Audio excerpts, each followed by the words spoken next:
It was impossible for Jack to go back to work as an active firefighter in the episode of Station 19 that aired tonight. The news was delivered to him by the physician. Due to the fact that he was unwilling to believe her, he sought a second viewpoint. To him, the same idea was conveyed. It was not the information that he desired to hear. He received the news that his career was finished. When it came from everyone else, he refused to believe that, and the only time he accepted it was when it became clear that it was coming from Fire Chief Ross. Due to the brain damage that he sustained on the job, she was unable to provide her approval for him to once again return to work. Jack's time with the Seattle Fire Department had come to an end. It was possible for him to pursue a different line of work. There were a few instances in which Ben had to do that, but in the end, he was fine. In spite of being the new captain, Andy was still interested in doing something for Jack. For him, they were going to prepare a meal in the evening. It was their intention to do everything in their power to alleviate his discomfort and provide him with assistance. In addition to that, she was responsible for delegating tasks for the day of the immunization. During their time away, Vic and Montgomery were attending funerals. In a strange turn of events, they were attending different funerals. When Vic arrived, he was accompanied by Becketts, who had previously served as their captain. In the United States, Irish funerals are typically a drink fest, and he needed support because he had only recently graduated from rehabilitation. Montgomery attended the funeral service for Dixon. Over the past few days, he had slept with Dixons.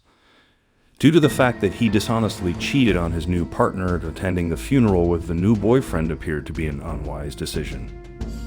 In addition, Andy was required to fill the positions of 2 firefighters who were absent. Kate was taken by her. This is the same Kate with whom Theo had an affair. Vic had been informed about it by Theo, but she didn't care because they had formally ended their relationship. Ever since he walked over her in order to get a promotion, they have been in a relationship. Because Andy was now the captain, he was not even allowed to keep the promotion he had received. Andy has to put up with people always questioning her decisions. When it came to vaccine day, the new individuals likewise forgot about Jack's system. Due to the fact that he was still present, he informed them that there are some patients who are exempt from having to provide their name. They included several individuals who were fleeing abusive former partners. The file in question must remain concealed. On a regular basis, Jack will place their file in a black folder. In addition, he was of no assistance to anyone else. His career as a firefighter and paramedic had come to an end. As patients came in, he was required to watch them, but he was unable to assist them.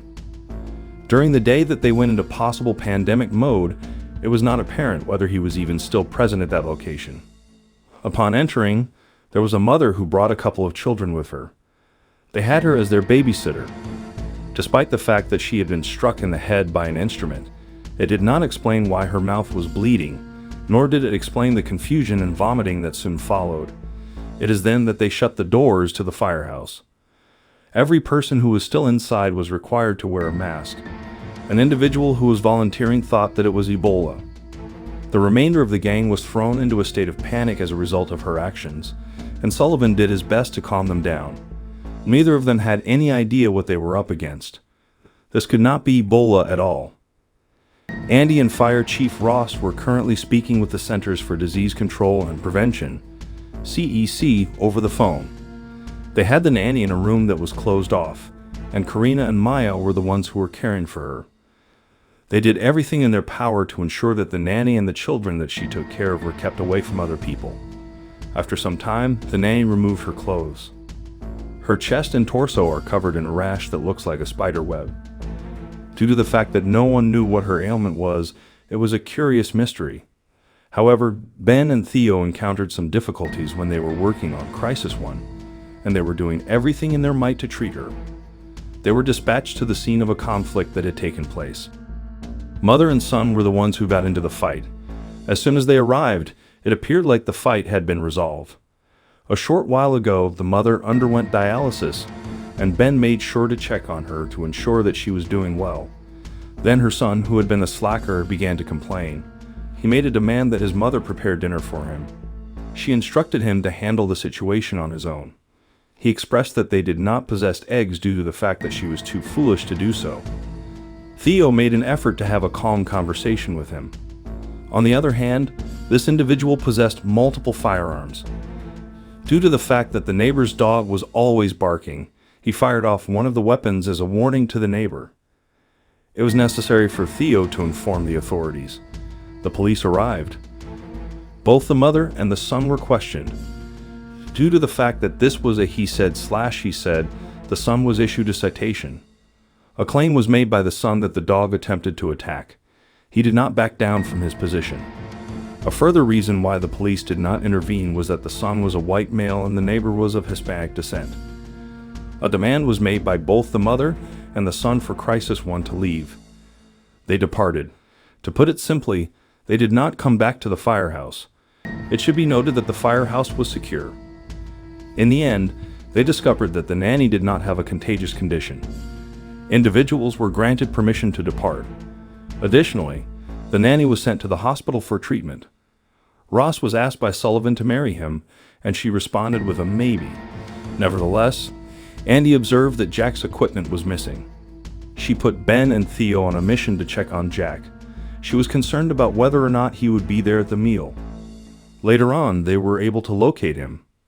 A gurney was used to transport him out of the hospital, and he was compelled to return to the firehouse for a lunch with his family.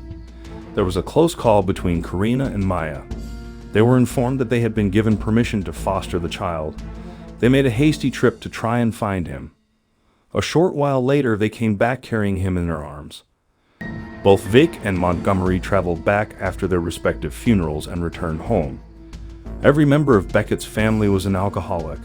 An altercation ensued between them, and they refused to wait for an ambulance to arrive.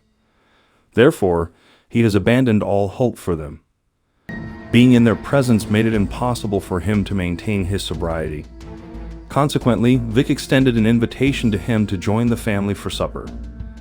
In the end, Montgomery had another sexual encounter with Emmett, and Emmett informed him that he is cheating on him. He was unable to notice that for himself. It was necessary to bring to his attention the fact that he was having an affair with his boyfriend, and now he is embroiled in guilt. In addition, tonight they enjoyed a meal together as a family, and at the end of the meal, Jack added his name to the table. While this was going on, the mother who had called earlier submitted a petition to have her son's firearms taken away. Her sole concern was that he was talking about killing the neighbor, and she did not want him to go to jail. Someone has to put a stop to him.